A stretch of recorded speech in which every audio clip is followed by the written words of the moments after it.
Perfecto. Buenos días a quienes se encuentran el día de hoy en esta penúltima sesión de este seminario. Espero me escuchen bien. Si no, me hacen por favor una señita en sus pantallas. Gracias. Bueno, la sesión está coorganizada entre el SUDIMER y la Universidad Autónoma del Estado de México. Y para esta penúltima sesión tenemos la presentación del doctor Daniel Villafuerte Solís, a quien me voy a permitir presentar. Obviamente me presento primero para cualquier pregunta, comentario que tengan en el chat. Mi nombre es Montserrat Valdivia. Yo soy estudiante de postdoctorado en la UNAM, en la sede de Morelia, y el día de hoy pues me han invitado cordialmente a moderar esta sesión. Yo a presentar al ponente del día de hoy, voy a moderar el tiempo. El ponente del día de hoy tendrá aproximadamente 50 minutos, una hora para presentar, y posteriormente a esto abriré el espacio para preguntas que, como bien saben, pues van a estar recolectándose por medio de las redes sociales de la UNAM que están a su acceso, y también obviamente por acá por Zoom. Si quieren participar tendrán la oportunidad de levantar su manita para hacer su comentario o pregunta. Antes de presentar al ponente del día de hoy, me permito recordarles que en el chat va a estar el link para el registro de asistencia, para que por favor puedan ahí registrarse en el momento que ustedes consideren pertinente. Entonces, me permito a presentar al ponente del día de hoy, que es el doctor Daniel Villafuerte Solís, a quien damos la más cordial bienvenida el día de hoy. Él es doctor en Ciencias Sociales por la Universidad Autónoma Metropolitana. Actualmente es investigador titular del Centro de Estudios Superiores de México y Centroamérica de la Universidad de Ciencias y Artes de Chiapas. Es docente del posgrado de maestría y doctorado en Ciencias Sociales y Humanísticas que se imparten en este centro, y colabora en los cursos de posgrado en Desarrollo Rural Regional de la Universidad Autónoma Chapingo. Es miembro del Sistema Nacional de Investigadores del Consejo Nacional de Ciencia y Tecnología nivel 3. Ha sido distinguido con los premios Jesús Silva Herzog en investigación económica en la UNAM. Tiene medalla al mérito universitario por la UAM, en la beca de Ernest Feder en la UNAM, investigador emérito por el Consejo de Ciencia y Tecnología del Estado de Chiapas. También es miembro de la Red Internacional de Migración y Desarrollo. Forma parte del consejo editorial de las revistas Liminar del Centro de Estudios Superiores de México y Bueno, Centroamérica. Sí, ahí, creo que por ahí hay alguien. Bueno, ya se apagó. Y del Comité de Asesores de la revista Línea Imaginaria del Pedagógico de Rubio, Venezuela. Ha impartido conferencias en Guatemala, Costa Rica, El Salvador, Venezuela, España y Estados Unidos. Ha dirigido 20 tesis de doctorado, de maestría, de licenciatura, y ha publicado numerosos artículos en revistas nacionales e internacionales. Su publicación más reciente es el libro Tiempo de Fronteras, una visión geopolítica de la frontera sur de México, en el 2017, coeditado por el CESMECA y la UNICACH y la editorial Juan Pablos. Bienvenido, doctor Villafuerte. Le dejo la palabra y cualquier cosa estoy por acá por alguna duda. Repito, tiene 50 minutos a una hora para su presentación. Muchas gracias. muy bien. Pues muy agradecido por la presentación, muy generosa, Montserrat. También pues agradecer al Sudimer, a la universidad, por la organización de este seminario. En realidad me siento muy honrado de compartir algunas ideas con el público que nos escucha, que está conectado. Y voy a tratar de presentar o dividir esta charla en tres momentos, ¿no? Un primer momento, situar un poquito la importancia del tema. Luego hablaré del contexto en el que se genera todo el proceso migratorio. Y finalmente, pues dar algunos elementos para entender el presente, ¿no? De la política migratoria, particularmente Estados Unidos en la administración del presidente Donald Trump en su segunda etapa, ¿no? Eh, para comenzar con el primer punto, yo diría que eh, la migración es un tema fundamental en la agenda internacional. Todos los países del norte global están preocupados y desde luego imponen medidas de contención, incluyendo la militarización de sus fronteras. Y el ejemplo de Estados Unidos me parece que es paradigmático en ese sentido. Aquí se ensayan las formas más descarnadas del régimen punitivo que ha generado un daño psicológico, sufrimiento físico y degradación moral en las familias, en los migrantes.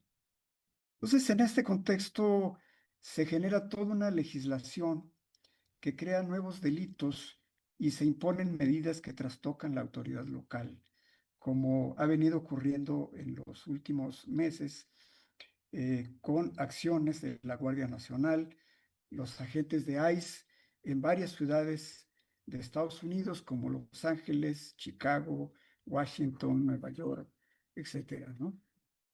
Entonces, el tema migratorio tiene una enorme relevancia, una complejidad que sintetiza muchas de las contradicciones que enfrenta el sistema económico global, que por supuesto es incapaz de absorber una mano de obra en crecimiento, genera expulsiones, precariza y destruye puestos de trabajo. Y a todo esto se suma, evidentemente, toda una concepción geopolítica que se expresa en conflictos, guerras y despojo que producen desplazamientos masivos en muchos países como lo estamos viendo ahora en Ucrania, en Medio Oriente, etcétera, ¿no? Entonces, entender cómo se produce y funciona la migración y la movilidad humana en general, creo yo que requiere de nuevos enfoques teóricos, metodológicos, y también demanda un posicionamiento epistemológico que brinde una visión comprensiva y recupere el sentido de la complejidad que tiene el fenómeno en su dimensión global y en sus expresiones espaciales. Bueno, en esta tarea creo yo que debemos interrogarnos sobre el mundo que nos interpela, que desafía a las ciencias sociales en torno a los problemas del desarrollo y las migraciones, así como todo lo que signifique movilidad humana, que por supuesto atraviesa pues por una concepción del mundo, de la vida y de la convivencia entre países y grupos de seres humanos que aspiran a mejores condiciones de vida. Hoy estamos frente a una crisis estructural que está moviendo desde luego pues a las personas a buscar opciones de vida, ¿no? Es una crisis en la que converge la geoeconomía, la geopolítica, la disputa por los mercados y territorios que son ricos en materiales estratégicos como para la supervivencia de todo el sistema global, ¿no? Estamos hablando de petróleo. Petróleo hoy, a pesar de que se habla de las energías alternativas, renovables, etcétera, pues el petróleo y el gas son elementos fundamentales que generan pues una disputa. Lo que estamos viendo ahora en todo digamos, territorio del Medio Oriente, particularmente la guerra contra Irán, pues es ni más ni menos que es esto, ¿no? Materiales críticos, tierras raras que son fundamentales para la fabricación de semiconductores, chips, circuitos integrados, que son necesarios para el desarrollo de todo el sistema industrial y particularmente para alimentar lo que hoy se denomina el complejo militar industrial. Eso es lo que produce, al final de cuentas, pues estos desplazamientos, ¿no? Y sitúa, pues, en el centro de toda la discusión, pues, el tema migratorio, el tema de la movilidad humana, ¿no? No solamente en las Américas, que aquí lo vivimos de manera bastante intensa, sino también, pues, en toda Europa, ¿no?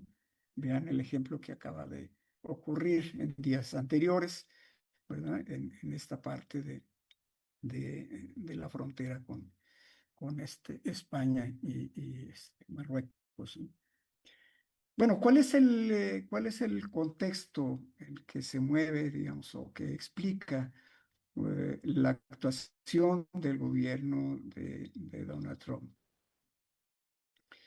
Es un gobierno que evidentemente tiene pues un impulso como nunca se había visto anteriormente, ¿no?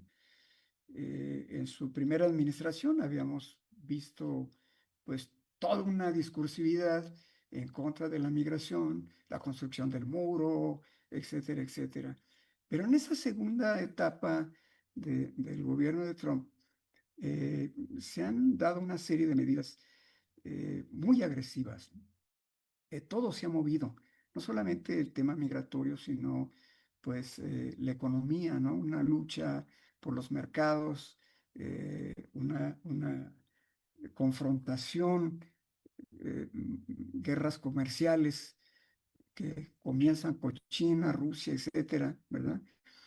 Y en el tema migratorio, evidentemente, pues son políticas muy, muy agresivas.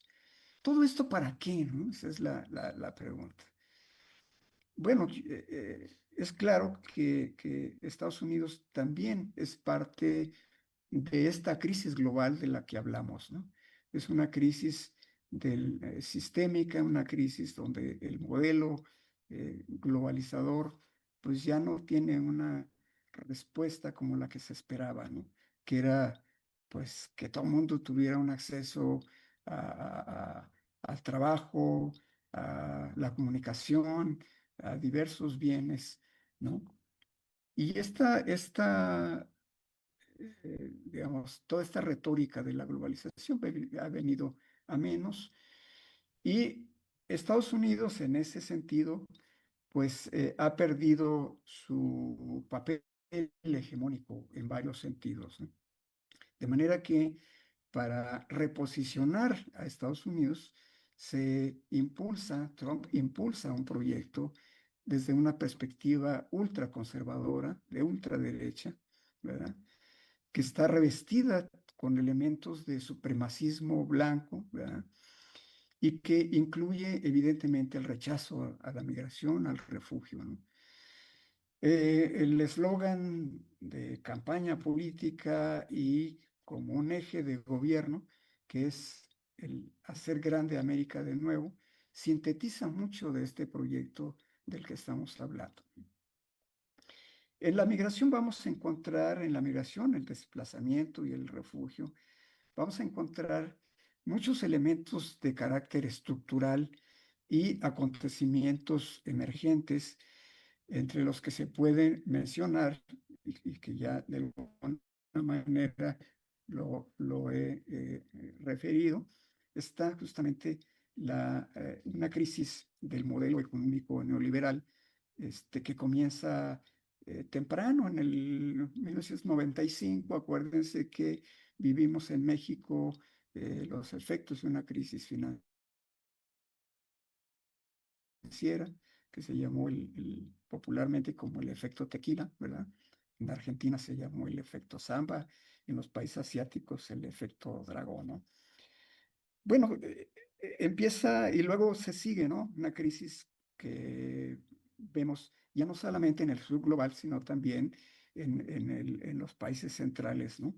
Particularmente la crisis del 2008, ¿verdad? En Estados Unidos, que empieza como una crisis financiera y luego se convierte en una crisis económica que se globaliza, ¿no? Llega a Europa, destruye economías, sobre todo los países que tienen una posición más débil en la Unión Europea, ¿verdad? Este, España, Portugal, etcétera, pues entran en una crisis, ¿no? Por otro lado, pues ya mencionaba también que hay una pérdida de hegemonía de Estados Unidos y frente a eso, pues hay un avance en el movimiento también de los llamados países que integran el bloque de los BRICS, ¿no? Donde están, por supuesto, dos gigantes que le hacen la competencia a Estados Unidos, particularmente China, ¿no? Pero junto con China está India, está Sudáfrica, está Rusia, Brasil, ¿no? Y esto lo tiene muy preocupado Estados Unidos. Luego, pues está ahora de manera eh, más reciente, pues la guerra en Ucrania, ¿verdad? Que es una lucha también por la hegemonía por el reposicionamiento de Estados Unidos y que está generando millones de desplazados, ¿no? Además de los muertos que ya ni se tienen, digamos, una contabilidad muy precisa, pero se habla de millones de muertos, ¿no? Eh, y ahora, pues, la guerra en Irán, el genocidio en Palestina, ¿verdad? Una atrocidad terrible, nunca vista. Eh, a lo que se suma, digamos, toda la crisis en Europa, una crisis que también ellos tienen, pues, toda la directiva de las políticas anti-migración de Estados Unidos, ¿verdad? Ellos tienen todo un sistema de control de fronteras, ¿verdad? A través de Frontex. Y en América Latina, pues tenemos el asedio de Venezuela, Cuba, nuestro país, México, Colombia y está en la mira ahora Nicaragua también. Bueno, todos estos elementos suman, digamos, a diversas medidas aplicadas por Donald Trump en su etapa actual, que de una u otra manera, ya lo hemos dicho, son los bloqueos económicos y financieros. La aplicación indiscriminada de aranceles, es decir, aquel que se porta mal, el que no acata pues, las políticas, en el caso concreto de las migraciones, pues ahí le va un arancel, ¿no? Hay un cierre de fronteras, se están militarizando las fronteras y la política migratoria. Cabe decir, y esto es muy importante, que estas políticas migratorias en Estados Unidos particularmente se han trasladado de un ámbito de las instituciones civiles a los ámbitos militares, ¿no? La participación del Pentágono y todo lo que ha ocurrido al interior de Estados Unidos con las redadas, pues ha sido en concordancia con agentes de ICE, pero de la Guardia Nacional y del Ejército, ¿no? Eh, todo esto ha hecho, pues, que se vulnere el derecho internacional. Y todo eso, pues, evidentemente que afecta la convivencia y la soberanía de todos los países, ¿no? En medio de esto, pues, ha habido una transgresión de los derechos humanos que se manifiesta de manera muy clara en el tema migratorio, en el tema de refugio y de asilo, ¿no? Los derechos humanos, ustedes saben, pues siempre ha sido como el caballito de batalla, ¿no? En el discurso de Estados Unidos de la defensa de los derechos humanos. Se justifican las intervenciones militares por los derechos humanos, pero al final de cuentas, pues el propio Estados Unidos es el mayor violador de los derechos humanos. Ahí pues se han implementado, ya decía, controles migratorios, redadas, particularmente en las llamadas ciudades santuario. Em, también se han cerrado las fronteras en las rutas de tránsito, ¿verdad? Desde lo que se ha denominado el tapón del Darién, que es esa frontera entre Panamá y Colombia, y hasta la frontera sur de México. Esto pues para impedir que los migrantes transiten, que disminuyan las solicitudes de refugio y que particularmente no lleguen a la frontera sur de Estados Unidos. Bueno, de todo esto se han encargado los gobiernos que están en estas rutas de tránsito, ¿no? Todo lo que se llama, o lo que se ha llamado en la literatura migratoria, la frontera vertical de México también se ha cerrado, ¿no? Eh, y en este escenario se podría decir que las dinámicas migratorias han sufrido transformaciones muy importantes, muy en concordancia con los cambios políticos y económicos de los países de origen. ¿Qué es lo que ha ocurrido en estos países de origen? Pues ha habido una profundización de las políticas orientadas a privilegiar el mercado, que se traducen en modelos productivos concentradores de riqueza, y excluyentes, privatizaciones, concentración del ingreso, reprimarización de las economías, la puesta en marcha otra vez del extractivismo. Y a todo esto se suma pues una violencia estructural y una violencia criminal propiciada por... Todo esto pues ha llevado a cambios muy importantes en el patrón migratorio. Primero vimos pues el paso de migrantes de una manera circular a al tránsito de una migración de largo aliento, ¿no? En segundo lugar, pues vimos una migración de padres, varones mayores, y luego migración de jóvenes, niñas, niños no acompañados, y hoy estamos en presencia de una migración de familias enteras. Lo observamos aquí en la frontera sur, donde me ha tocado estar acompañando algunas caravanas. Vemos que familias enteras están ahí tratando de avanzar hacia la frontera con Estados Unidos. Entonces, este cambio en el patrón migratorio también tiene que ver pues, con las políticas securitarias, ¿no? Y esto lo podemos ver de manera retrospectiva, cómo es que se va generando eso, ¿no? Y un punto de inflexión, un punto de quiebre, es justamente los atentados del 11 de septiembre del 2001, ¿no? Eh, esto eh, digamos, se expresó en la construcción de un enemigo, ¿no?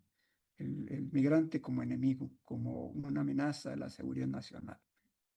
Entonces, esa discursividad criminaliza la migración, califica a los migrantes de narcotraficantes, de criminales, de asesinos, de invasores, una narrativa que está evidentemente impregnada de una carga negativa donde prevalece, como ya decía hace un momento, de mucho racismo, ¿no? De un supremacismo blanco. Y ahora con el gobierno de Trump, se han ensayado dos instrumentos, bueno, muchos, pero yo diría, destacaría dos instrumentos para contener los flujos migratorios.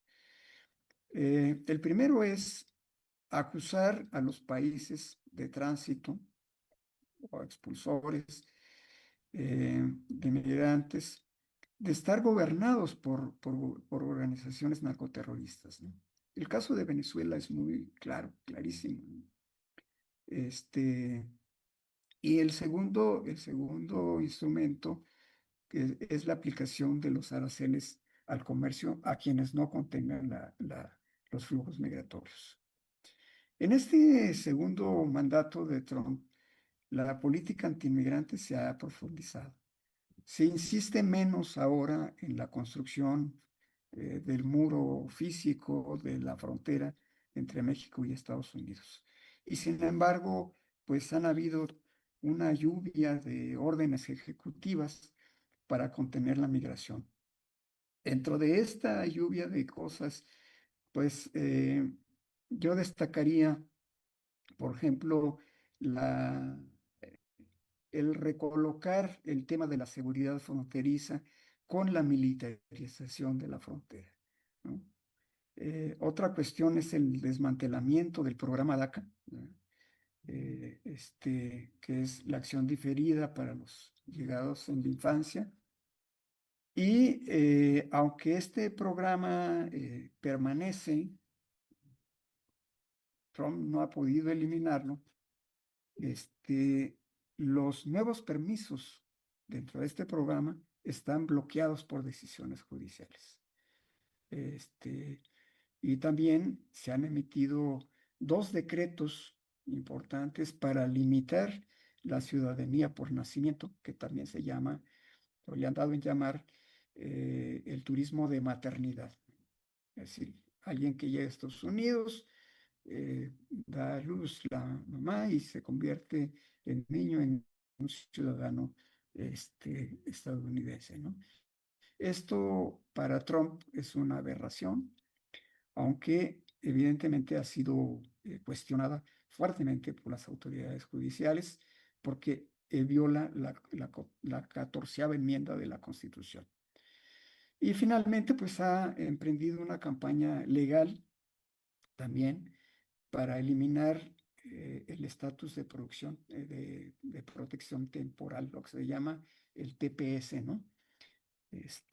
La última batalla fue reciente, hace unos días, contra los migrantes haitianos, ¿verdad?, que están bajo el estatus de producción temporal. Muchos otros países ya han perdido esto. Uno de ellos fue Venezuela, y por el cual se expulsaron de Estados Unidos a miles de venezolanos. Bueno, en este escenario, los alcances de la securitización han sido profundos, ¿no? Los márgenes para los países en tránsito han sido limitados. En el caso de México, por ejemplo, su frontera sur se mantiene como un muro de contención. Los migrantes que se quedaron atrapados desde la pandemia y luego cuando se suspendió el mecanismo de CBP-1, tuvieron que regresar a los países centroamericanos, donde dijeron sentirse menos hostigados que en México, ¿no? Y los que se quedaron en México para solicitar el estatus de refugiado siguen esperando. Llevan meses, algunos años, y ahí están queriendo salir a otros estados donde pues se encontrarían mejores oportunidades de empleo, ¿no? Eh, bueno, todo esto es, digamos, como lo que está ocurriendo es el marco, ¿no? Ahora, yo añadiría a esto, pues, una serie de elementos para entender de manera mucho más profunda qué es lo que está ocurriendo con la política antiinmigrante de este régimen de Trump. En primer lugar, pues el contexto económico y sociopolítico que ya decía está enfrentando Estados Unidos lo está llevando a radicalizar su política de migración. Realmente el tema migratorio se ha convertido en un tema muy politizado, altamente politizado, ¿sí? Es una política de contención que no lo inventó evidentemente Trump. Esto viene desde atrás, ¿no? Esto viene desde atrás. Yo mencionaba el acontecimiento del 11 de septiembre, en donde Estados Unidos reestructura su política migratoria, una nueva política de seguridad, donde pone énfasis donde pone en el centro la migración internacional, ¿no? Porque pasa a formar parte de su agenda de seguridad, donde coloca a los migrantes como potenciales terroristas, ¿no? Otro elemento es que efectivamente en el discurso, digamos, del gobierno de Estados Unidos, a los migrantes se les considera terroristas y relacionados con el narcotráfico, ¿no?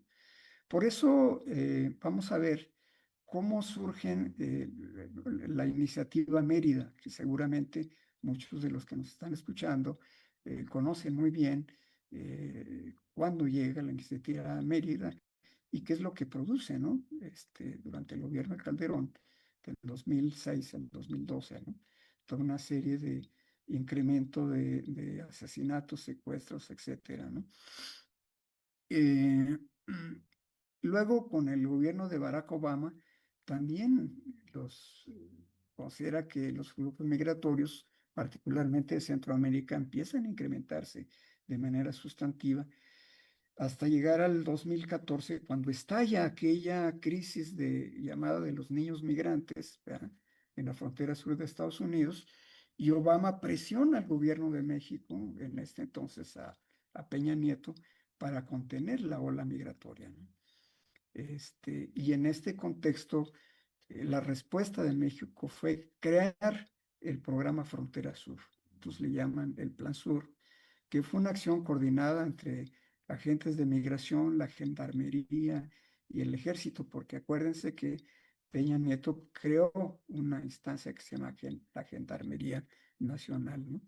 Y por supuesto, todo esto resultó en una práctica muy nociva, una cacería de migrantes en casas, hoteles, lugares públicos, caminos rurales, etcétera, ¿no?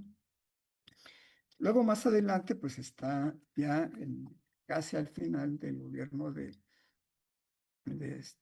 Peña Nieto, eh, llega Donald Trump en el 2017, por primera vez asume la presidencia y pues toda una campaña, un discurso antiinmigrante, ofreciendo la contención migratoria a través de medidas que incluían la construcción de un gran muro, ¿no? Cuestión que al final no resultó tal cual, pero sí avanzó en la reconstrucción de vallas y tramos de muro muy importantes, ¿no? Bueno, acuérdese también que ya en el preludio de la conclusión del mandato de Peña Nieto, pues surgen las famosas caravanas de migrantes en octubre, si no mal recuerdo, del 2018. Un fenómeno espectacular, ¿no? Este, Se contabilizaron alrededor de 70,000 migrantes, unas fotografías que seguramente todos han visto, que recorrieron el mundo, impresionantes, ¿no? La gran cadena humana desde el Suchiate, desde el río Suchiate hasta la ciudad de Tapachula, ¿no? Bueno, esto alarmó demasiado al gobierno de Trump y empezó a hablar, pues, de que era una invasión y que había que tomar medidas, ¿no? Justo coincide en este interludio entre octubre y diciembre, que era ya la finalización del periodo de Peña Nieto y la entrada del nuevo gobierno en México, con López Obrador, perdón. Eh, Cuando entra el presidente López Obrador, pues él desde su campaña ya había anunciado un nuevo paradigma migratorio, ¿no? Un nuevo paradigma en política migratoria, que era, en el fondo, decía él, entender y atacar las causas profundas de la migración, las causas estructurales. Sin embargo, pues se va a encontrar pues con una política muy dura de Donald Trump, donde le dice, pues mira, lo que tienes que hacer es contener la migración de inmediato. Entonces, en ese entonces, recién se había formado la Guardia Nacional y lo que hace el presidente López Obrador es mandar la Guardia Nacional a la frontera sur y a la frontera norte, ¿no? Para contener, porque tenía los días contados para dar respuestas, si no, Donald Trump iba a imponer pues aranceles a las exportaciones de diversas mercancías, ¿no? Eh, Luego, pues, ¿qué es lo que ocurre? Bueno, meses después eh, se firma un acuerdo con Estados Unidos, ¿verdad? Donde se compromete a detener la migración, le da 40 y 90 días, este, y luego hay también una firma de acuerdos con diversos países centroamericanos, particularmente con Guatemala. En ese entonces estaba Jimmy Morales, presidente, ¿verdad? Y se firma un acuerdo de lo que se llamó el Acuerdo de Tercer País Seguro, ¿no? Donde los países centroamericanos se comprometían a contener la migración y a tramitar, en lugar de hacerlo en la frontera con Estados Unidos o en territorio estadounidense, una solicitud de refugio lo hicieran desde Guatemala, ¿no? De manera que con esto Guatemala se convierte en un tapón, ¿verdad? En un muro, antes del muro fronterizo de Estados Unidos, ¿verdad? Y Trump al mismo tiempo aplica lo que le llamó la política de tolerancia cero, que era separar a los menores de sus padres que estaban ya en Estados Unidos, ¿verdad? Y esto, pues, evidentemente fue muy, muy, muy, muy criticado, ¿no? Otro elemento importante es que en medio de la pandemia, en ese primer mandato de Trump, se aplica el famoso Título 42, que era una medida de salud pública de emergencia para permitir la expulsión ipso facto, ¿verdad? En caliente, ¿verdad? De miles de migrantes y solicitantes de asilo, ¿no? Este principio, pues como gran potencia, a Estados Unidos no le importa que viole el principio de no devolución del derecho internacional de los derechos humanos. Eh, bueno, ya en el 20, pues Trump, todos sabemos, pierde la reelección frente a Joe Biden, ¿verdad? Joe Biden asume la presidencia el 20 de enero del 21 y como ya había concluido, se había relajado bastante la emergencia de la pandemia, pues toda la dinámica migratoria se reactiva, ¿no? Joe Biden nombra a la vicepresidenta Kamala Harris para que asuma la conducción del tema migratorio, particularmente centroamericano, ¿verdad? Y lanza pues una iniciativa, ¿no? Una iniciativa que se llamó Estrategia de Causas Fundamentales para alinear los esfuerzos del gobierno de Estados Unidos y atender supuestamente los factores económicos y la gobernanza y seguridad que impulsan la inmigración irregular, decía, ¿no? Bueno, durante los 4 años del gobierno de Biden, la verdad es que nunca se atendieron las causas profundas de la migración. Y al término de su administración, la concurrencia de migrantes irregulares en la frontera sur de México se incrementó de manera extraordinaria. Lo mismo en la frontera sur de Estados Unidos, donde las cifras de CBP reportaron más de 2 millones de aprehensiones o de encuentros, como ellos le llaman, ¿no? Durante el año fiscal 2024. La historia de todo esto se va a repetir durante el segundo mandato de Trump, ¿no? Y pues él observa que los migrantes siguen llegando, ¿no? La ola migratoria sigue creciendo. Y es lo que hace ya en el segundo mandato, unos días antes de asumir la presidencia, amenaza a la presidenta de México, a Claudia Sheinbaum, le dice, le voy a informar desde el primer día que si no detienen la avalancha de criminales y drogas que ingresan a nuestro país, impondré un arancel del 25%, ¿no? A todo lo que, a todo lo que envíen en materia comercial a Estados Unidos. Y si eso no funciona, pues les voy a aplicar el 50%, ¿no? Es una amenaza constante. Entonces, ¿qué es lo que va a ocurrir con todo esto? Pues que esta política de contención que ya se había ensayado durante el gobierno de López Obrador, aquí se recrudece, ¿no? Este, y hoy tenemos una frontera sur de México totalmente cerrada, ¿verdad? Todos los esfuerzos de reorganizar caravanas pues han sido un fracaso, ¿no? Eh, bueno, en Estados Unidos también, no solamente las fronteras y en los países de tránsito, sino en propio territorio estadounidense se da pues una persecución de inmigrantes, ¿no? Ustedes vieron durante el 2025, ¿verdad? Las redadas en Los Ángeles, en las zonas rurales, ¿no? Que generaron evidentemente pues toda una rebelión de migrantes en Los Ángeles, una respuesta política, ¿verdad? Eh, y esto mismo se repitió en varios estados, en varias ciudades, santuario, ¿verdad?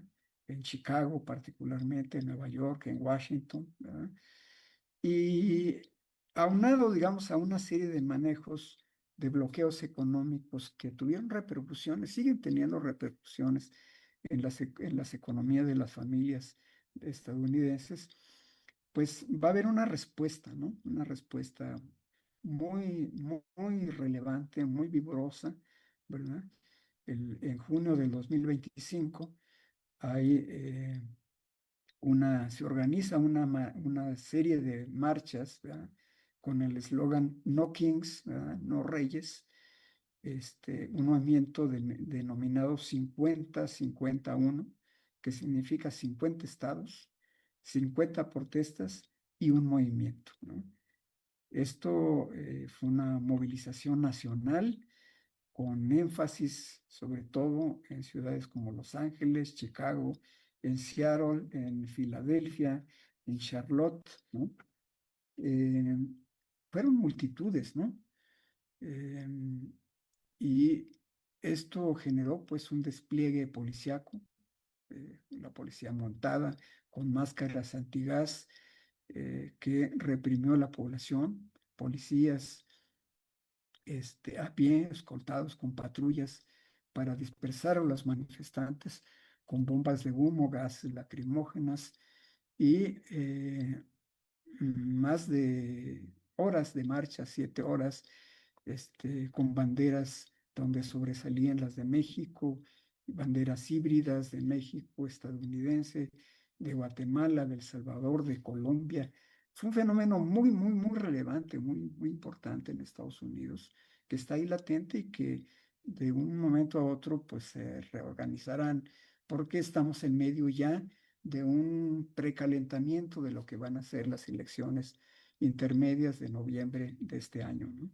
Y este es un poco lo que quizás el temor de Trump, que se aúna a todas las medidas que está aplicando la guerra en Irán, que está generando pues un alza en los precios de combustibles, ¿no? Afectando a las familias. Eh, bueno, yo diría que todos estos elementos, para ir cerrando ya esta charla, creo yo que nos brinda un panorama bastante sombrío de las migraciones. Las fronteras están cerradas, ¿no? Este, yo recuerdo que en el 2024 el tránsito de migrantes por el tapón del Darién rebasó el medio millón y hoy se cuentan por cientos, 300, 200. Prácticamente está cerrado, ¿no? Y además todos los países de América Latina y el Caribe se encuentran sometidos y amenazados por el presidente Trump. Ningún país de América Latina tiene autonomía para definir su política migratoria, ¿no? O sea, tienen que acatar pues toda la directiva de Estados Unidos. Eh, Hay algunas estimaciones sobre qué es lo que ha hecho Trump en Estados Unidos. Por ejemplo, el número de deportaciones dentro de Estados Unidos se quintuplicó durante el primer año del segundo mandato de Trump. También las detenciones en la calle realizadas por el ICE aumentaron 11 veces, incluyendo no solo las detenciones en barrios, sino también en los tribunales de inmigración y en las oficinas de ICE durante los controles rutinarios. Todo esto pues ha llevado a sostener que en Estados Unidos se ha establecido un régimen de deportación, ¿no? Un concepto que alude fundamentalmente a los mecanismos de control por parte del Estado, ¿no? Eh, con todo esto se puede decir también que estamos frente a un régimen de disuasión, no solamente un régimen de deportación, porque se ha utilizado el miedo como un arma, como un método para provocar la autodeportación en sus dos versiones. Una autodeportación a través de una aplicación donde Estados Unidos dice, si tú te autodeportas, vas a tener beneficios, te vamos a dar un dinero para que te regreses, un boleto, y además tienes la posibilidad de aplicar en algún momento para volver a Estados Unidos, ¿no?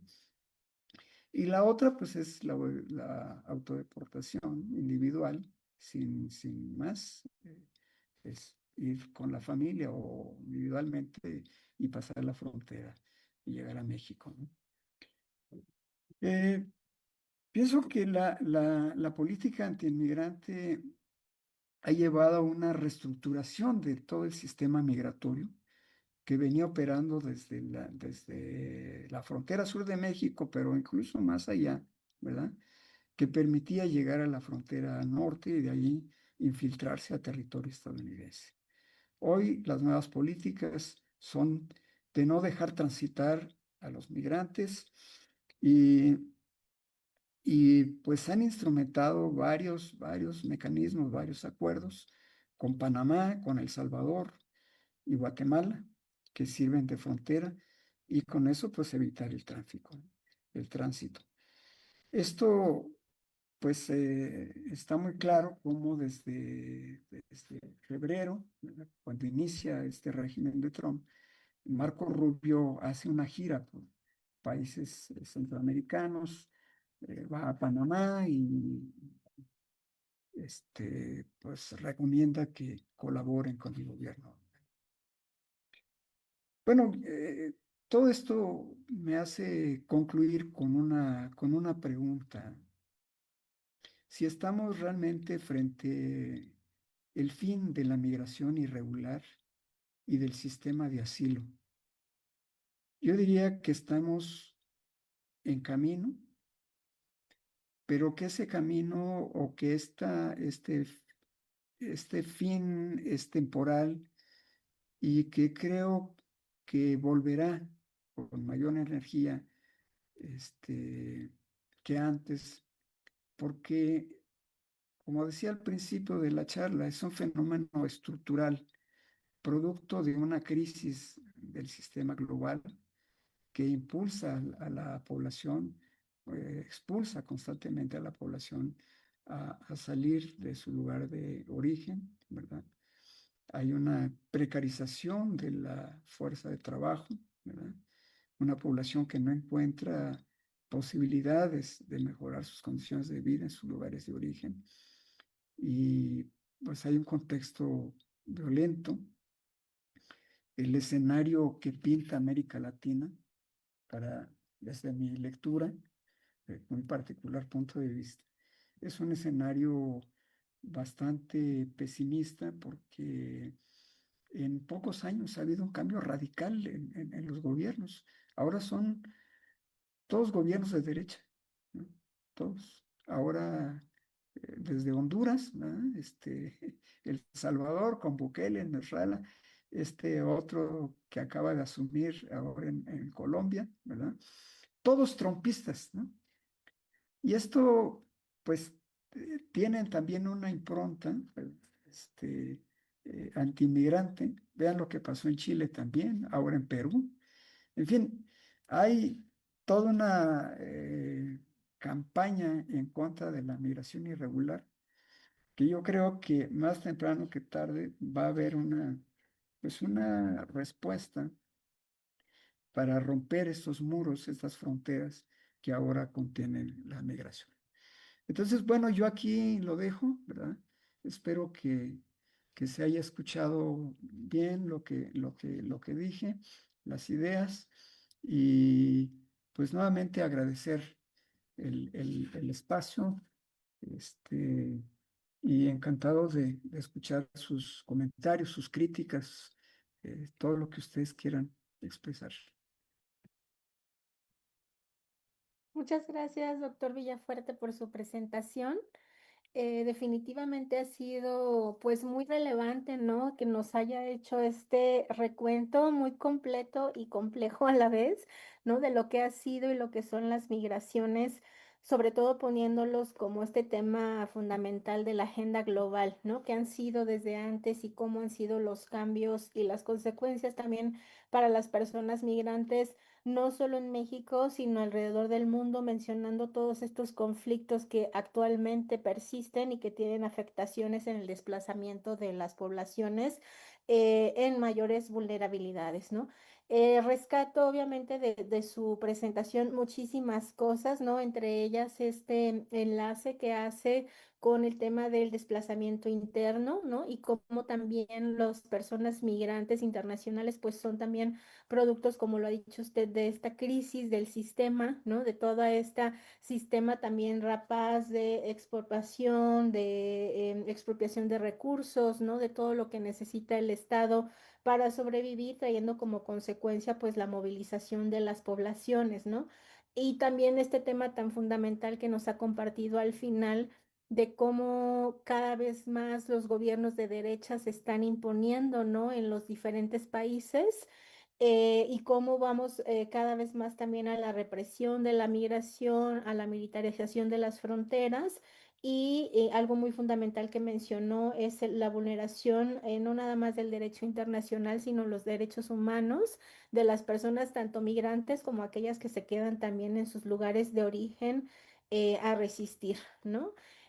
También obviamente pues todo este recuento complejo de lo que estamos viviendo en Estados Unidos y mismo en México con este cierre de fronteras, pero también ver cómo actualmente pues como bien lo mencionó usted, hay las leyes que van cambiando a modo o las prácticas que van cambiando a modo, sobre todo en Estados Unidos, con esta incursión de ICE, ¿no? En lugares donde no debería de estar y toda esta polémica que hay entre los estados, ¿no? Con digamos, con el gobierno nacional de Estados Unidos en relación a la represión de las migraciones. Le agradezco mucho su presentación.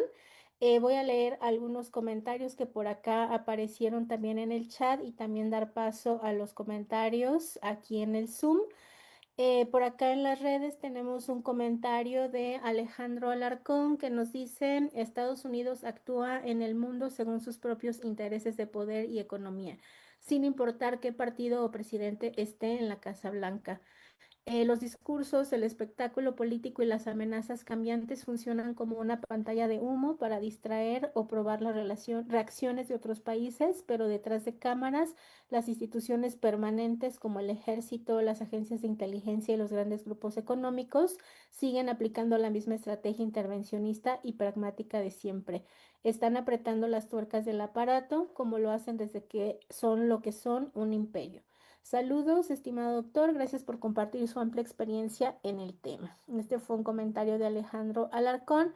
Por acá tenemos otras preguntas que han estado poniendo en las redes sociales. Le leo si quiere la primera y si gusta vamos, no sé si gusta responder de una a una. Vamos con la primera de Julieta Ramos. Dice, ¿cuáles considera que son las principales diferencias entre la política de contención migratoria del primer gobierno de Trump y la que se está implementando en esta segunda administración?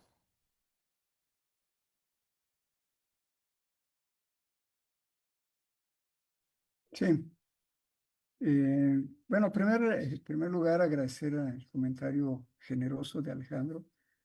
Estoy totalmente de acuerdo, ¿verdad? Que hay en el centro de todo es la cuestión del imperio. El imperio Donro, que se ha denominado ahora, ¿verdad? Por la rememoranza de la doctrina Monroe, que es el sello particular de Trump, ¿no? Efectivamente, pues hay todo un espectáculo, hay también pues acciones que vulneran terriblemente el derecho internacional. Yo he insistido mucho en esto, de que finalmente el derecho internacional pues ha quedado totalmente vulnerado. No hay quien defiende el derecho internacional. La presidenta Sheinbaum ha venido reiterando mucho la defensa de la soberanía con un costo político evidente, ¿verdad? No sé hasta cuándo se va a sostener esta resistencia, porque estamos al filo de la navaja de una intervención de los Estados Unidos con el pretexto de que aquí gobierna el narcoterrorismo, ¿no? Y que pues se debe hacer algo porque en Estados Unidos están muriendo muchísima gente por el tráfico de fentanilo y otras drogas, ¿no?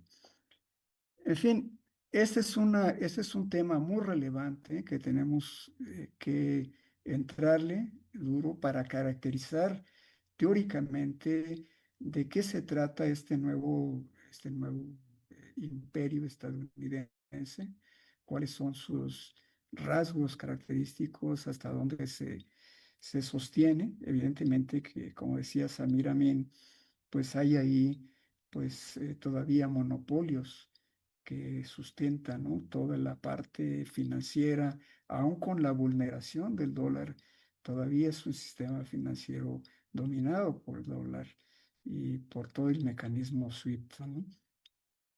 Pues está la parte militar, el complejo industrial militar, que también, aunque ha sido ya vulnerado porque pues, tenemos a Rusia como una superpotencia en materia nuclear, pues también ahí todavía se mantiene, ¿no? Pero indudablemente pues hay un problema ahí de pérdida de hegemonía absoluta en el marco de la globalidad.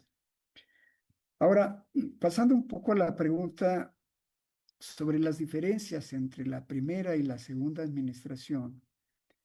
Creo que la primera, aunque toda la campaña política fue centrada en atacar a los migrantes como terroristas, como criminales, como la escoria, digamos, hasta expresó ahí una frase que no la quiero repetir porque es muy vulgar, muy grosera, ¿no? Después le llamó hoyos de infierno o algo así por el estilo, ¿verdad? Este,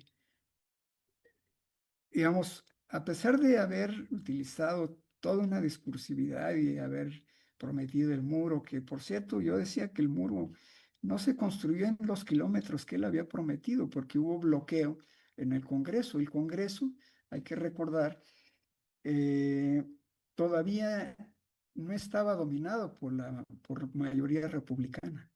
Y este es un elemento importante que hace la diferencia entre el primer mandato y el segundo. En el segundo, pues aquí tiene la total aplanadora de los republicanos. Y no solamente de los republicanos en el Congreso, sino también tiene jueces, tiene el Poder Judicial, incluso para algunas cuestiones de la Suprema Corte, ¿no? Que hay algún jaloneo ahí, pero al final de cuentas le dan la razón. Por ejemplo, ahora para limitar los poderes de guerra, pues lo han demandado para quitarle y no hay forma de limitarlo, sigue en la guerra, ¿no? Lo que yo les mencionaba también, esto de evitar la, la, la nacionalidad por nacimiento, ¿no? De extranjeros, migrantes que están en Estados Unidos. Bueno, también se echó abajo, pero tiene mecanismos para limitarlos, ¿no?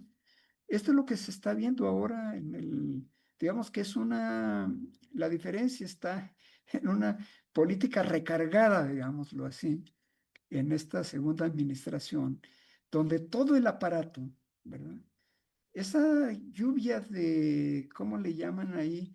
De órdenes ejecutivas, que son decretos, durante los 2 primeros días de gobierno de esta segunda administración, contra de migrantes, pues es algo que nunca habíamos visto, ¿sí? Una tras otra, limitar de entrada. Y ahora hablamos no solamente de las fronteras físicas, del muro, de las vallas, hablamos de trámites burocráticos. Esa es una frontera que ya no lo puedes hacer como lo hacías antes, ¿sí? O sea, estamos viendo el recrudecimiento realmente de una política y en verdad más allá de la discusión que podamos tener de las cifras y que se están manipuladas para decir, mira, ya la política se cumplió y cerramos todo, ¿no? Más allá de eso, la verdad es que sí, aquí lo observamos en Frontera Sur, ¿no? Cómo los migrantes están atrapados, no pueden, el mismo concepto de migración de tránsito tenemos que reformularlo, porque ya no transitan. O sea, hay inmigración furtiva y los que logran filtrarse son los que aparecen en las estadísticas. de CBP, ¿no? De la patrulla fronteriza, ¿verdad? De que, por ejemplo, aquí tenía unos datos muy interesantes de cómo, pues ya en el año fiscal 2026, pues se ve con relación al año fiscal anterior, en el periodo octubre, porque el año fiscal allá empieza en octubre y termina en septiembre, en lo que va de este año hasta junio, pues hay una reducción muy significativa ya, que es el 90 y tantos %, ¿no?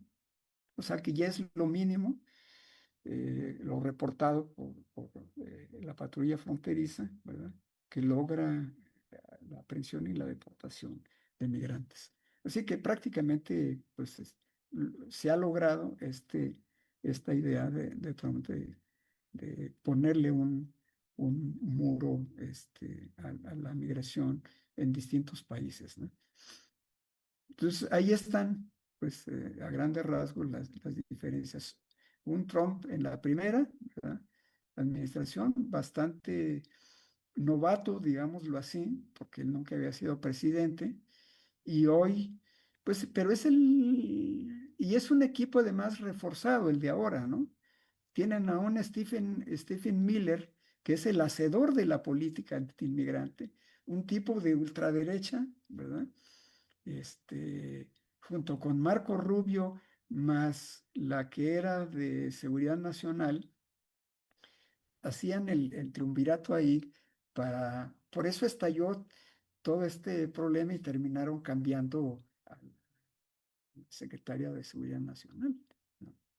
Pero, digo, todo esto va a tener costos en las elecciones, ¿sí? Eso es lo que yo veo hasta ahora. Muchas gracias, doctor. Tenemos una manita levantada de Orontes Neftalí Flores. Buenos días. Gracias por la exposición. Me ha parecido excelente. Quería hacer un comentario y una pregunta.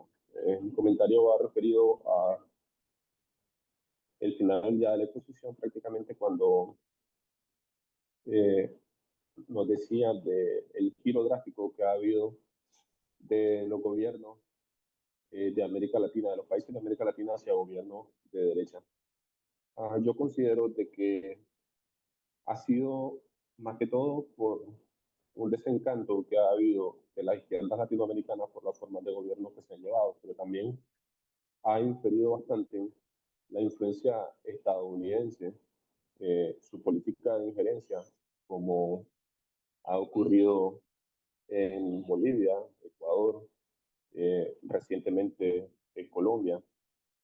Los márgenes, por ejemplo, en Perú también, los márgenes de diferencia que ha habido en las elecciones han sido mínimos, por lo que quiere decir que si todavía existe una izquierda fuerte, por lo menos en Colombia, se mantuvieron los 12 millones de colombianos que tenían la aprobación hacia Petro, eh, también la tenían hacia Iván Cepeda, e inclusive el margen fue mínimo con Del Estrella. Pero la amenaza estadounidense siempre estuvo latente, el apoyo de Donald Trump hacia Del Estrella fue un factor que influyó mucho en las elecciones y el sistema electoral en sí. Pero en este segundo mandato de Donald Trump se ha visto cómo no le interesa el derecho internacional, no le interesa la legislación inclusive de su propio país. Ahí no debería estar actuando como lo hace y desempolva legislación eh, de hace años, legislación en la que trata de encasillar a los migrantes mexicanos, venezolanos, de toda Latinoamérica, como terroristas para poder tratar de justificar las acciones violentas de ICE. Consideró que la opinión internacional ha sido demasiado permisiva. Organismos como la ONU no han tomado las acciones necesarias para poder hacerle frente. Y la única representación que verdaderamente se ha impuesto con soberanía ha sido la de la presidenta Claudia Sheinbaum. Y E inclusive en las últimas noticias que he visto han abierto procesos legales directamente contra ICE, contra el gobierno de Estados Unidos. Me parece que va a ser un referente para toda Latinoamérica de buenas prácticas jurídicas. Ojalá que avance ese proceso. Mi pregunta para el ponente es si consideran que un cambio en la presidencia, la pérdida de las elecciones por Donald Trump en las futuras elecciones estadounidenses, va a cambiar el paradigma también de la política internacional estadounidense, o va a seguirse manteniendo la misma ruta de acción que tiene con las actuales políticas de Donald Trump. Sí, pues agradezco mucho este primer comentario. Yo estoy totalmente de acuerdo que han habido, que es un gran tema que discutir sobre dos cosas, ¿no? Primero, la actuación de los llamados gobiernos progresistas, ¿verdad? O de izquierda, como le quieran llamar. Y por otro lado, el fortalecimiento de la derecha internacional y el papel de Estados Unidos en los procesos electorales. Creo que efectivamente los gobiernos o los partidos de izquierda no han entendido muy bien o no entendieron muy bien la magnitud de la fuerza del imperio norteamericano, ¿verdad? Y lo vemos en el caso concreto de Venezuela, ¿no? Si uno analiza todo el discurso de, de- del presidente Chávez, vamos a ver que hubo mucha confianza en sí mismo, ¿no? Este, y se descuidó mucho el entorno, la naturaleza, la fuerza, eh, etcétera, etcétera, ¿no? No se aprovechó el- para dar un giro económico a la economía petrolizada hacia una economía más diversificada, ¿verdad? Y eso fue el error. Eh, con Maduro vieron fallas garrafales, ¿verdad? Que, pues, y vino la crisis petrolera, los precios internacionales, que le dio al traste, pues, todo el proceso que, ah, digamos, añadido al problema del bloqueo desde Barack Obama, luego viene la pandemia, el secuestro del oro venezolano en Inglaterra, es decir, una serie de eventos, ¿no? Llevan precisamente a la crisis en Venezuela. Bueno, esto se empieza a repetir ya una vez asumido el poder por parte de Trump, a reforzar toda esta derecha internacional. Y efectivamente, pues en el caso de Colombia, lo vemos ahora, el margen en las votaciones pues es mínima, ¿no? Este, lo cual hace suponer que efectivamente Estados Unidos metió las manos ahí, mucho dinero, compra de votos, etcétera, ¿no? Incluso, pues en el sistema electoral había dudas de fraude, en fin, de no aceptación del triunfo del candidato de la derecha, ¿no? Este, pues la ONU efectivamente no existe, ¿eh? O sea, en términos reales, la ONU prácticamente no ha intervenido en nada, en problemas realmente trascendentes para la humanidad, en parar las guerras en Ucrania, en Medio Oriente. La ONU prácticamente eh, ya perdió sentido, ¿no? Creo que eso nos lleva a la discusión de la necesidad de una recomposición de la institucionalidad a nivel global, ¿no? Yo creo que en ese marco, justamente ahí encaja la pregunta, Natalie. Creo que la pregunta cobra mucho sentido en este marco de una crisis que estamos enfrentando a nivel de América Latina, pero también en otras partes del mundo, de cómo finalmente se puede pensar que en las elecciones de medio término y finalmente en las elecciones presidenciales que vienen después, un cambio de partido, de, digamos, los demócratas y ahora dirigiendo a Estados Unidos, cambiaría realmente el panorama, la práctica. Yo creo que habría un cambio, pero de, digamos, cosmético, ¿no? Un cambio, como lo vimos, me acuerdo una vez que entrevistaron a, no sé si era Evo Morales o Correa, y dijo, bueno, pues, ¿cómo ves el cambio ahora que llegó Barack Obama? Porque toda la gran expectativa del cambio que ahora sí, iba a ocurrir en el mundo, en la relación de países que estaban en conflicto con Estados Unidos iba a cambiar. Y él dijo, mira, yo lo que veo es nada más un cambio de color en el presidente, ¿no? Y efectivamente, pues la historia le dio razón, porque pues si hablamos de materia migratoria, pues él fue calificado como el deportador en jefe, ¿no? En su periodo. Él fue el que puso las primeras sanciones a Venezuela, el bloqueo, ¿no? Entonces, dada esta experiencia histórica, dada también la naturaleza de Estados Unidos de ser un país imperial, que ahora está en crisis y necesita recuperar el terreno perdido, sobre todo frente a un gigante como es China, donde ya en términos económicos medidos por el poder adquisitivo, este, pues está superando a Estados Unidos, ya lo superó.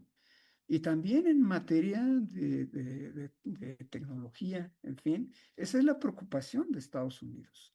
Entonces, para recomponer todo eso y colocarse o recolocarse en el concierto internacional, pues va a seguir haciendo lo mismo. No sabemos si realmente vaya a continuar con esta idea de hacer grande América de nuevo, ¿verdad? Pero seguramente va a implementar pues una serie de mecanismos para recuperar la relación quizás con América Latina cambia un poco, ¿verdad? La relación con México a lo mejor se hace más tersa, menos tirana como ahora ocurre, de todos los días estar defendiéndose, de que la presidenta muy inteligentemente pues trata de no confrontarse directamente, de no engancharse, como se dice aquí en México, con las provocaciones de Trump, ¿verdad? Pero yo también tengo mis dudas porque a la presidenta le faltan muchos años todavía y Donald Trump, pues ahí va a estar dando la batalla. Quizás un indicador importante vaya a ser que pierda el Congreso y ahí pues se va a venir abajo muchas de las cuestiones que ahora se están haciendo, por ejemplo, esto de imponer aranceles a diestra y siniestra a todos los países, ¿no? Entonces ahí, repito, yo creo que sí van a haber cambios, pero no serían cambios estructurales, son cambios de forma, cambios cosméticos, ¿verdad? Que el imperio, eso es su naturaleza, ¿verdad? Se va a seguir sosteniendo a costa de las guerras, de la agresión, de la rapiña, de la recuperación de materiales estratégicos que le interesan. O sea, sigue apoyando Ucrania, ¿por qué? Porque ahí hay cantidad de tierras raras, de materiales críticos para hacer funcionar el sistema. ¿Sí? Entonces yo veo que sí va a haber cambios, pero en esa tesitura, ¿no? De cosméticos, muy por encima, ¿verdad? Nada profundos, y que va a haber un reposicionamiento de Estados Unidos. ¿Lo va a lograr? Esa es otra cosa, ¿no? Porque ya estamos viviendo en un mundo ya no unipolar, sino un mundo multipolar, ¿no? O por lo menos tripolar, digamos, Rusia, China y Estados Unidos, ¿no? Y países emergentes, ¿no? de, de mediano potencia, ¿no? Entre ellos está Irán, por supuesto, está India, está Sudáfrica, está Brasil, y van ahora contra la segunda elección de Lula, ¿no? Entonces, ahorita, si hacemos un recuento, los únicos países que quedan dando la batalla, pues es Brasil y México, no hay más. Todos los demás están ya prácticamente sometidos a los dictados de Estados Unidos. ¿Sí? Entonces yo veo esa posibilidad de cambios, pero muy, muy de baja intensidad. Muchas gracias, doctor Villafuerte. Por acá tenemos otra pregunta en las redes de Itzel Galicia. Dice, ¿existe evidencia de que las políticas de mayor control y contención reduzcan efectivamente la migración o simplemente modifican las rutas y estrategias de movilidad? Bien, es una muy buena pregunta. Este, toda política punitiva tiene una respuesta. ¿Sí? Si volvemos la vista atrás, nos vamos a dar cuenta de hay un indicador muy interesante que es cuánto te cuesta el viaje desde Chiapas a, a Tijuana, digamos, ¿no? Y el cruce a Estados Unidos. Me acuerdo que hace 10, 15 años, ¿verdad? Pues lo más caro eran $3,000. ¿Sí? Bueno, pues ahora llegan a costar hasta $15,000 el viaje. ¿Qué es lo que nos está significando eso? De que efectivamente, como nos dice el comentario, pues hay redes que se convirtieron, lo que se ha llamado la industria de la migración. Estas redes pues están por ganar dinero y buscan evidentemente nuevas rutas, burlar las autoridades, cruzar las fronteras, ¿verdad? Toda esta frontera vertical. Pues ya algunos, desde hace algunos años, pues han optado por las rutas marítimas, ya no pasan por las rutas terrestres, ¿no? Por ejemplo, desde Guatemala, desde el puerto de Ocos, salen hasta Salina Cruz, Oaxaca, ¿no? Y de ahí otro tramo en carretera, y luego creo que hay otra ruta que sale hasta Sinaloa, por ahí, este, algún puerto, y llegan a Baja California, toda esa parte de Baja California, en donde hay estadísticas sobre acciones de la Marina estadounidense, donde han pues capturado hay varios migrantes, ¿no? Entonces, bueno, en el accionar, digamos, concreto, la política de contención evidentemente detiene, es una política muy pragmática, muy punitiva, pero también tiene sus costos, ¿no? Es como un poco el narcotráfico, ¿no? Hay un golpe al narcotráfico, aparentemente en un periodo corto, el nivel de incautaciones sube mucho, el comercio baja, se encarece la mercancía, pero se buscan nuevas rutas, porque además, como hay un sistema de corrupción también, muchas autoridades se prestan a eso. Hay una división del trabajo dentro del sistema migratorio, ¿verdad? En donde pues hay quienes cuidan, vigilan, quienes sobornan, quienes transportan. Este, si ustedes hacen un viaje, digamos, de cualquier lugar de Guatemala, van a llegar a una frontera y van a subir agentes de migración y les van a preguntar en claves y tú contestas algo y te dice adelante y pasas, ¿no? No hay problema. Entonces, esos mecanismos están muy presentes en el proceso migratorio y desde luego digamos, se readecúa el tipo de migración, se vuelve más clandestina, digamos. Por eso cuando surgen las caravanas, se visibilizan, pero luego sí tienen un impacto importante, pero luego ya dejan de tener sentido y siguen esa migración hormiga clandestina que habíamos visto tradicionalmente, ¿no? Eso explica un poco por qué todavía en la frontera sur de Estados Unidos todavía hay encuentros, hay capturas, ¿no? ¿Por qué? Porque logran llegar hasta allá. Hay una cantidad ahí muy relevante. Por ejemplo, aquí tenía, fíjense ustedes, algunos datos. Eh, Estos no son años fiscales. 2024, yo comparé el año 2024 y 2025, es decir, de enero a diciembre. Este,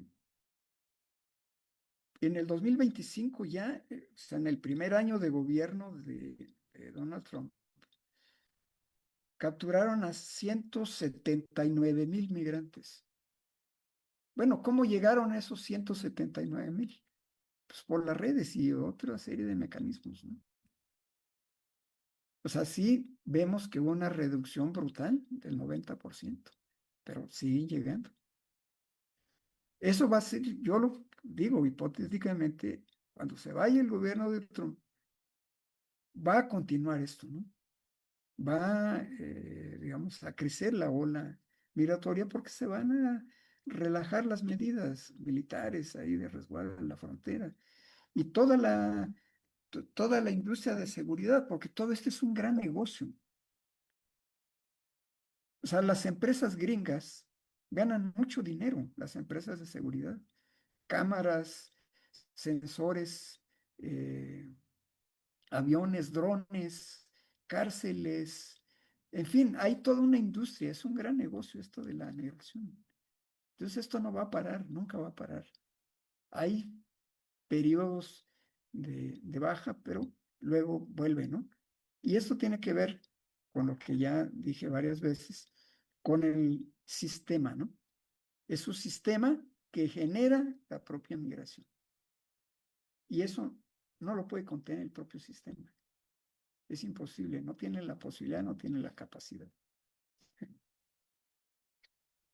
Eso sería. Muchas gracias, doctor. Aquí hay otras manos levantadas. Vamos con Rosenberg. Buenas tardes, ¿me escuchan? Sí, claro. Bueno, gracias. No, gracias por la intervención del profesor.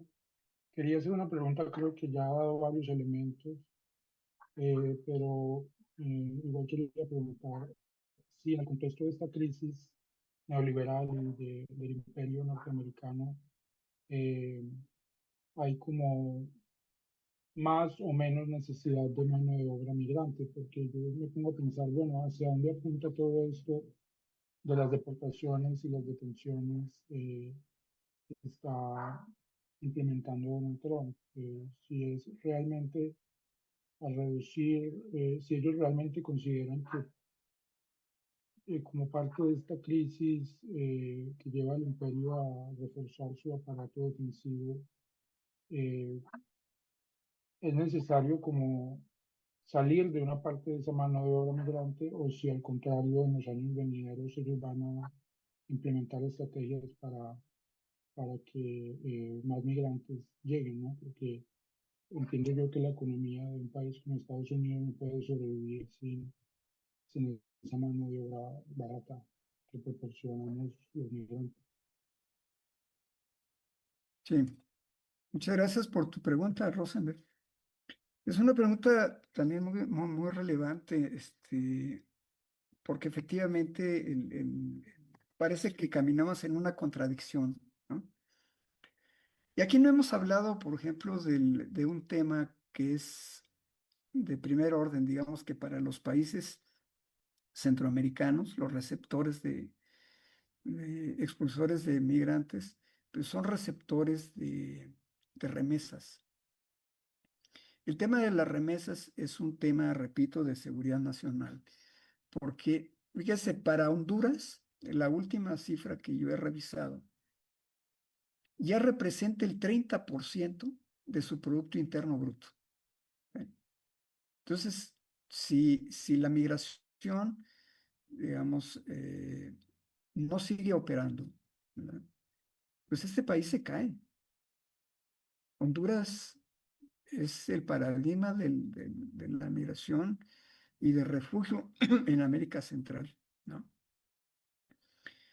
Entonces Estados Unidos necesita, como tú bien señalas, una mano de obra barata, esa es la lógica, para poder competir en los mercados internacionales. Una mano de obra cara, pues no lo hace competitivo, genera productos caros que no se pueden vender en el extranjero. ¿Sí? Lo que ha ocurrido aquí, eso es lo que yo creo, es que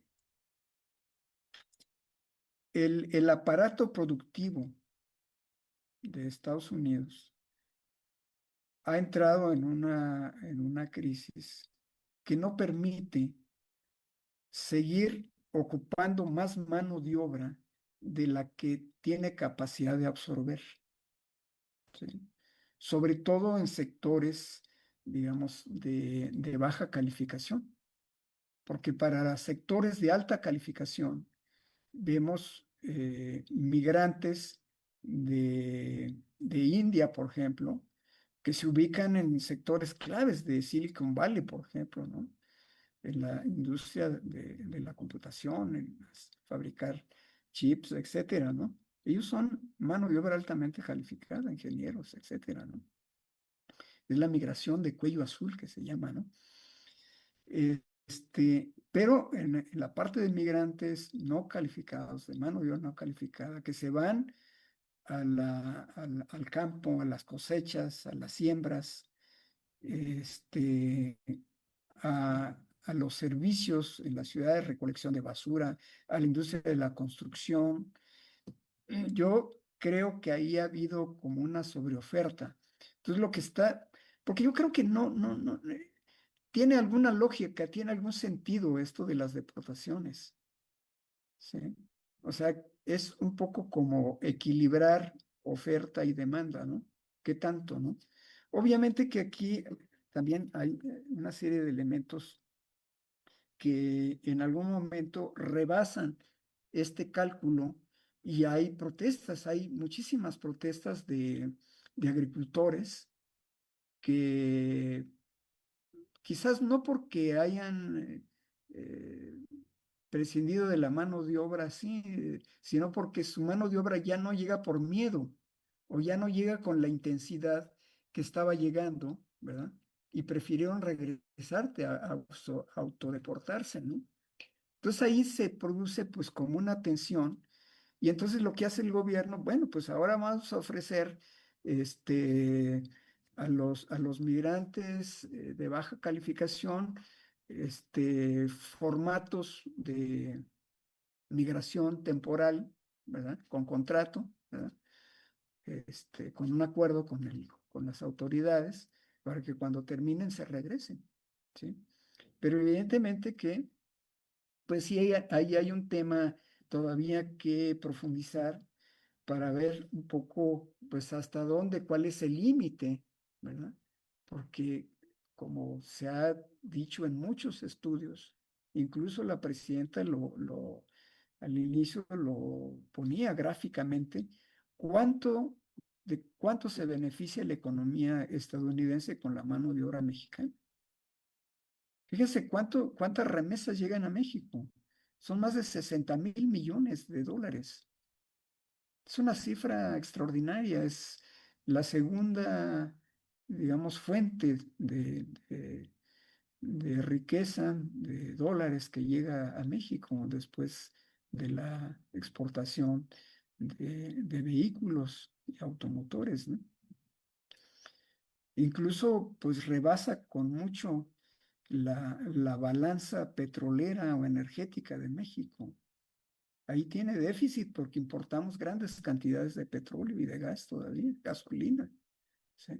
En cambio, se recibe en México más de 60,000 millones de dólares sin que a México le cueste un centavo para proteger a esa mano de obra. ¿Sí? En cambio, aquí sí. O sea, si Estados Unidos dice, ¿sabe qué? Vamos a bloquear la exportación de aguacate porque los inspectores gringos están siendo amenazados por los cárteles. Bueno, pues ahí te va la Guardia Nacional a cuidarlos, ¿verdad? Aquí nadie cuida a los migrantes. El Estado no. Por el contrario, pues en el discurso gubernamental siempre son los héroes, los migrantes, héroes, hermanos y todo, ¿no? Porque están mandando dinero, que eso equilibra la balanza comercial, equilibra la moneda, ¿verdad? O sea, tiene efectos macroeconómicos muy importantes ese envío de remesas, ¿no?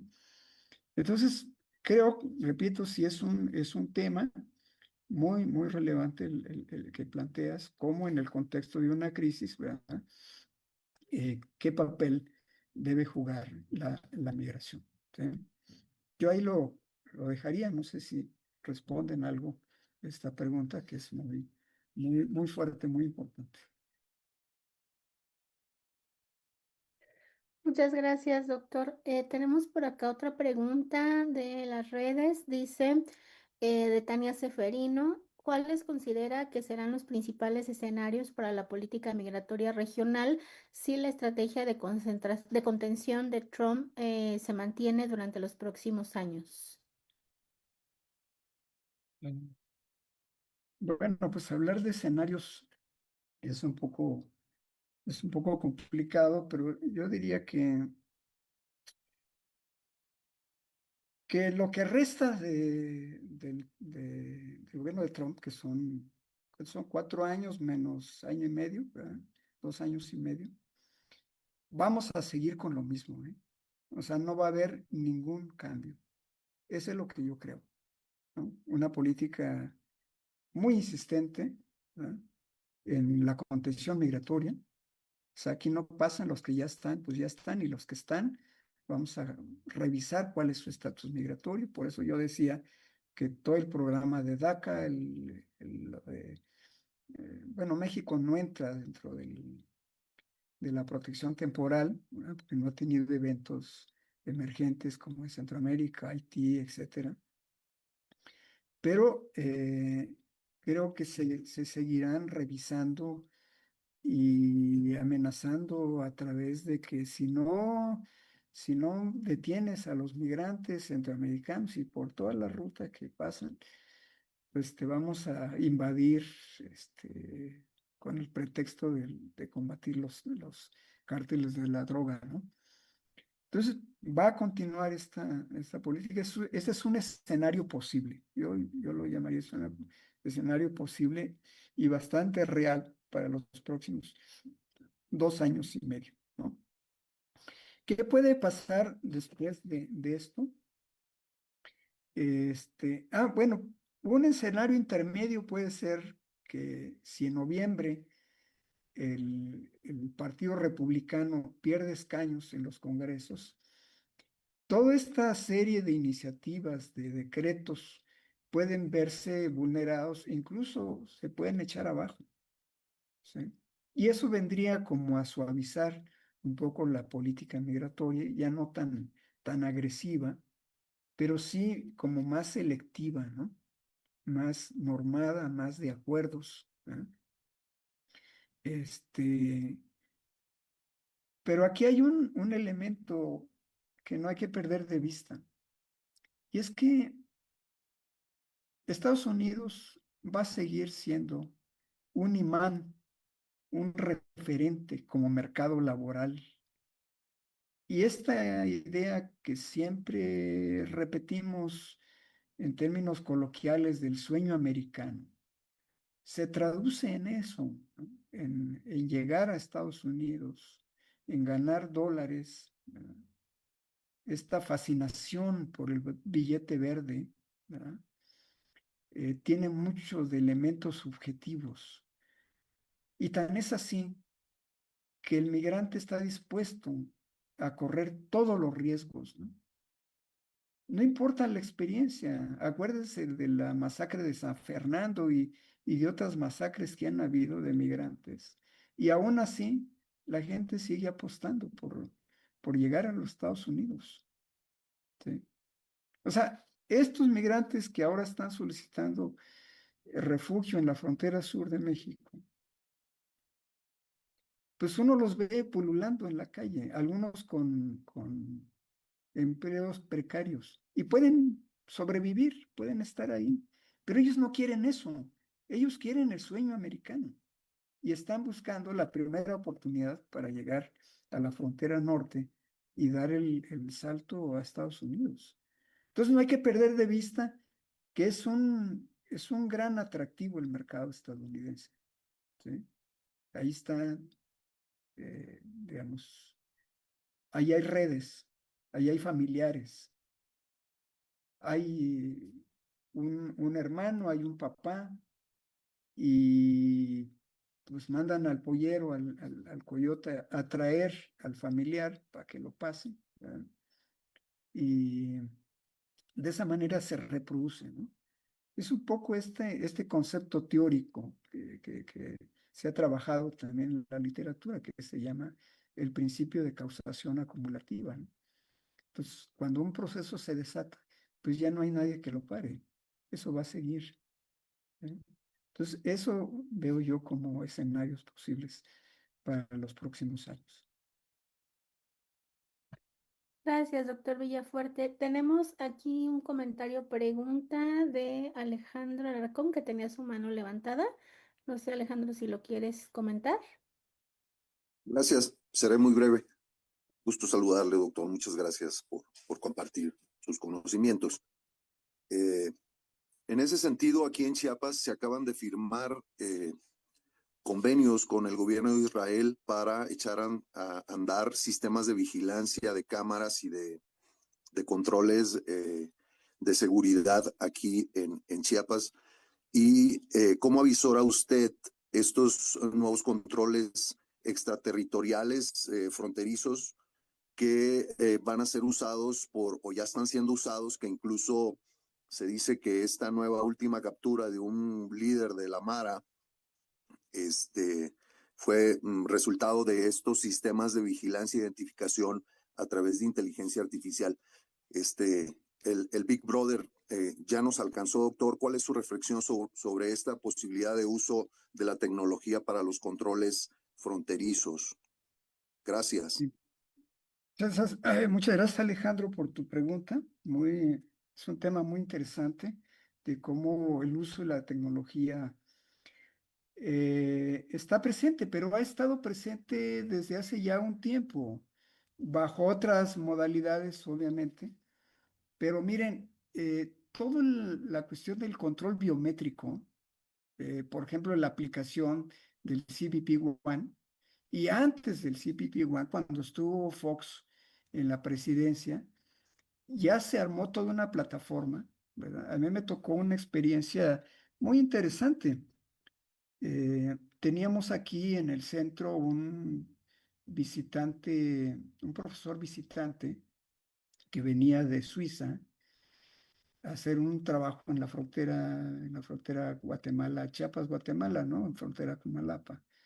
Y un día, pues, fue detenido por agentes migratorios y me llama y me dice, hoy estoy detenido aquí. Y le dije, ¿qué? ¿Por qué? Me dice, pues mira, es que no traigo mi pasaporte, traigo una copia y ellos me piden el original. Y pues ya movimos todo para que fuera liberado. Fuimos aquí a las oficinas de migración y ya dijimos, bueno, pues mira, este colega suizo viene a hacer un trabajo, está aquí con un convenio, etcétera. Y pues ahí nos explican todo cómo estaba la red. Me dijo, es que mira, nosotros tenemos un sistema que cuando detenemos a alguien, boletinamos en todo el sistema que llega al CBP, al departamento de Seguridad Nacional de Estados Unidos, y ahí se revisa si no tiene antecedentes esta persona. Y aquí está registrado y efectivamente, pues es fulano de tal, tiene este nombre, tiene este origen, etcétera, ¿no? Entonces ya nos dijo, bueno, pues a ver, les voy a cooperar, les voy a colaborar, voy a hablar ahora que lo liberen, ¿verdad? Para que no hagan todo esto de llevar el pasaporte hacia la frontera con Malapa, que son de aquí a San Cristóbal, son 3 horas y media, ¿no? Y en ese momento, pues nos cayó el 20 de que efectivamente las oficinas de migración del Instituto Nacional de Migración estaban conectadas ya en los centros de inteligencia de Estados Unidos, ¿sí? Y ahora más porque antes no existían eh, el completo de los registros biométricos, ¿no? Nada más eran huellas, etcétera. Ahora, pues el iris, ¿no? De los ojos, etcétera.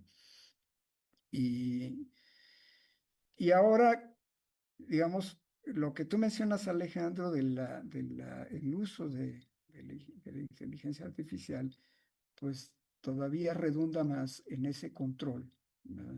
Mucho más preciso. Y la presencia efectivamente no de ahorita, no por la guerra en Irán, sino desde antes, ya había presencia de Israel en Chiapas. O sea, esta oficina que vemos aquí en San Cristóbal, pues yo siempre la considero como una oficina del Mossad. Y ha estado operando, haciendo trabajo clandestino, haciendo trabajo de campo, ¿verdad? Quizás con mayor empeño que un antropólogo, ¿verdad? En ese sentido, pues nos gana porque ellos tienen dinero para hacer campo. Nosotros no. En nuestras universidades nos dan o no nos dan y tenemos que poner de nuestra bolsa, ¿verdad? Pero efectivamente todo esto se inscribe, este redoble de vigilancia se inscribe dentro de un proyecto del que yo mencionaba, esta corolario Trump llamado Doctrina Donro, ¿verdad? Que es el control extraterritorial, ¿verdad? De movimientos sociales, de identificar potenciales activistas, etcétera, ¿no? O sea, estamos frente, pues, a un desafío realmente preocupante, ¿verdad? Estamos bajo la lupa de un imperio donde los ojos están, la lupa está eh, puesta, ¿verdad? Y nosotros como, pues, estudiosos de las ciencias sociales, del fenómeno migratorio y de otros fenómenos, tenemos que estar como muy, muy, muy atentos, ¿no? Yo decía al inicio de la charla, pues que era muy importante cambiar el paradigma con el que estudiamos el fenómeno migratorio, con el que estudiamos los desplazamientos.